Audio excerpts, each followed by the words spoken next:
Everyone, welcome back to Shoot Happens. This series breaks down photography concepts without breaking your brain. First off, before we go diving into everything, thanks as always for tuning in. If you're new here, well, I'm really glad that you stopped by. And if you've been here before, well, you know the drill. Hit that like button, subscribe, and let's keep leveling up your photo game one simple tip at a time. All right. Let's talk about depth of field. Sounds deep, right? But not to worry, it's actually way less complicated than it sounds. And once you understand it, you'll start seeing your photography in a whole new, depth. So what is depth of field? Well, in photography, depth of field, or DOF, is just a fancy way of saying just how much of your photo is in focus. A shallow depth of field means only a small part of your image is sharp. Usually, this means that the subject is in focus while the background and the foreground are blurred out. This is great for portraits or detail shots where you want the subject to really stand out. Now, on the flip side, well, a deep depth of field keeps more or all of your scene in focus. Now, this is ideal for landscapes, architecture, or group photos. Now, do you have control over depth of field? Well, yeah, you do. There are three main factors. First up is, of course, aperture. And this is the big one. A wide aperture like a f1.8 gives you a shallow depth of field and lots of background blur. A narrow aperture like f11 or f16 gives you more depth, keeps more of the image sharp. Now, just remember, a smaller F number, the less there is in focus.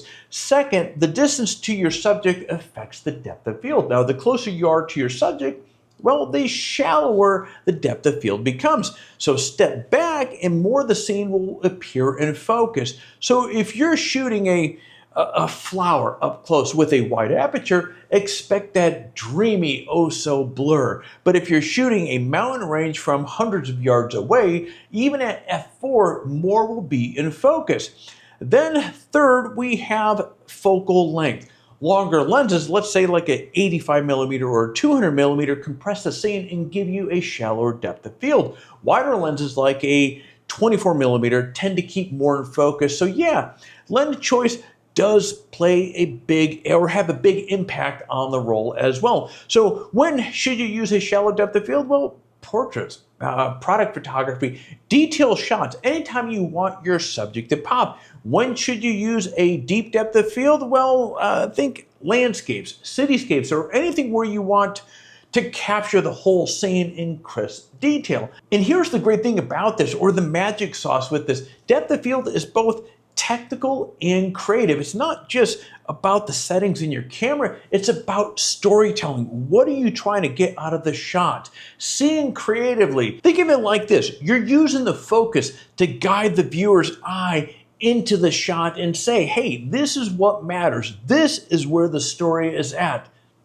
It's that simple. And friends, that's going to be it for this quick dive into depth of field. I told you this wasn't as scary as it sounds. Now, if this helped clear things up, we'll give this video a like, subscribe, and might as well hit bell notifications so therefore you don't miss any future episodes. And if you're hungry for more, check out the other episodes in the Shoot Happens series.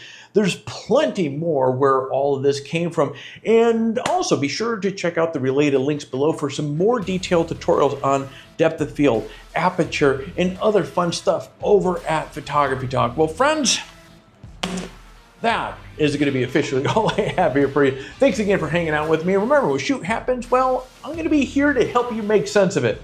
I'll see you next time.